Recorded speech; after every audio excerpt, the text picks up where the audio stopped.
be in contact with me all the time. They're called Janus, which is also the two-headed Roman god of change. And their headquarters is in Brussels, Belgium, in the NATO building. And they are a group of psychiatrists and doctors who are into mind control. And they are one of the many groups involved with the Illuminati.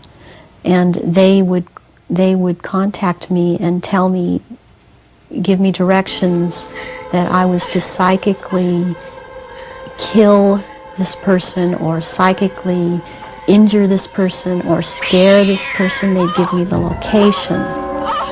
And I started questioning this, and I had a contact who since has seemed to have disappeared because she couldn't get the funding. And I had called her about this group, and she's the one that was the ex-CIA, ex-Army intelligence person, and she knew about these people, and she said, yes, you're right, this is what is going on. From your experience being brought up in this Illuminati environment, were you ever told anything about where these reptilians came from, and what is the history of it all? I was made to learn through Mothers of Darkness, which is a certain aspect of the organization, because that was an early part of my training, the history of what was the Illuminati on this planet. And what I learned was that the Aryans originally were from Mars, and the reptilians came to that planet they came from another place, they came to that planet, they came to rule, because they wanted to mix, so they said, with that race, and but they became the overlords. And the Martians, or Aryans, were seeking to escape from it. They went to the moon, and then were there attacked, and they then went to Earth and established culture here on Earth approximately 6,000 years ago. And at that point in time, they were doing well, and they were mixing with the indigenous population of this Earth. They were getting along with. And then about 4,000 years ago, the reptilians arrived here and again began to take over. And they instilled themselves in different places underground in the Earth, and also this one part of them, the ruling part, took over and became involved in the politics and in the religion, and started controlling through these means at that point in time, and using the gods and deities that were believed in on this planet, started infiltrating into that and becoming that, and things started, blood rituals started happening, and since that time, that is the way that it has been. And presently, they claim to come from the Merovingian bloodline. They are all of there are 13 bloodlines in Europe that all of what are called royalty are developed from or come from, and they include the Aryans in this. And there's been a big push in this century. For example, when Nazis came into power, the fascists, talking about the purity of being pure and staying, the Aryan bloodline staying pure, and what it actually is all about is keeping the blue-eyed, blonde or light red-haired people pure, because it is more powerful.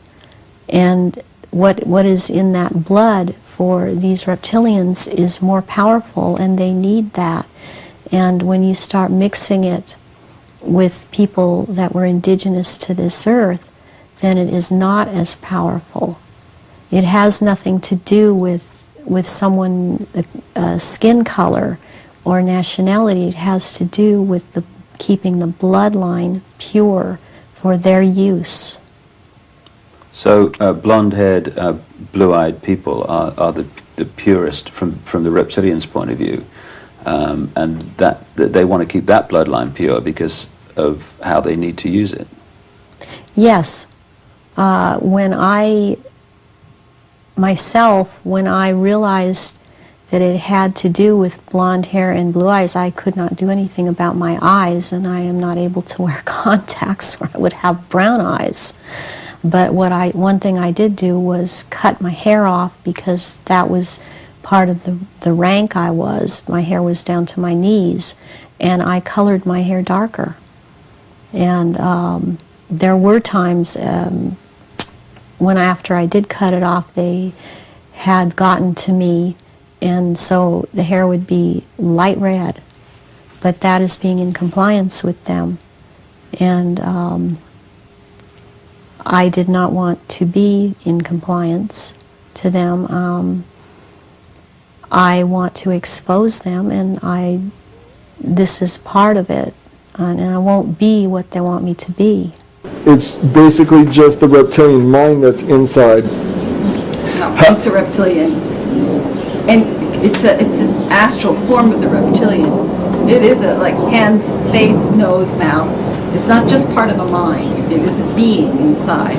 And can they materialize into the third dimension and do what Arizona Wilder told Ike they can do with your information? I believe that they can. I don't know exactly how that works, because I only know what I know from listening to people in reverse. So I do know that they can. I believe that they can do that. That the reptilian will overpower the physical in some way, and then it'll shape. I know they shapeshift, and I know that the reptilian will become visible, and because many people have seen them when they're in that halfway changing.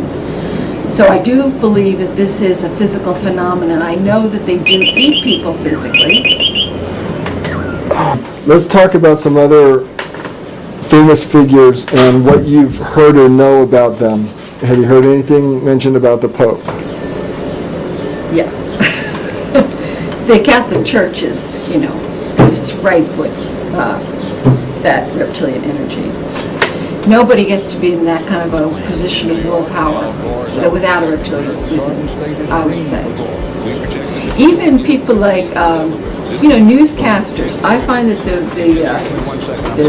kind of the low-level newscasters rarely have one inside, but the top-level people do. How about Bush Sr.? Have you done any reversals on him? Yeah. What do you hear from him? He's very, very much overwhelmed with this thing inside of him. I reversed him when he was talking about the fundraiser after Katrina. He and Barbara were on with Larry King, and I got that recording, and he went through the whole thing about how they set it up in order to get meat for the trip. Set up the hurricane? Oh, yeah. And they revved it up, and they directed it to this poor black area of New Orleans. And even Barbara says, you won't care because they're black. And it's all about the meat, and collecting the meat. But the echelon attitude here, the needs of the few outweigh the needs of humanity. And sorry, that just isn't right. But it's going to have to be humanity that's going to rise up and take the stand. You're just going to have to turn off your televisions. They're going to have to get in their car. They're going to have to fire everybody in Washington, D.C. that knows and does nothing. And they're going to have to do something. This apathy's got to end. Otherwise, the way we live is going to end. Period. I mean, that's the bottom line. And I'm not coming from a fear space. I'm really quite angry about the apathy and the fact that, when people give lectures and try to tell this, people want to stand up and fight with them. Look at what's happening around us. The indications are everywhere.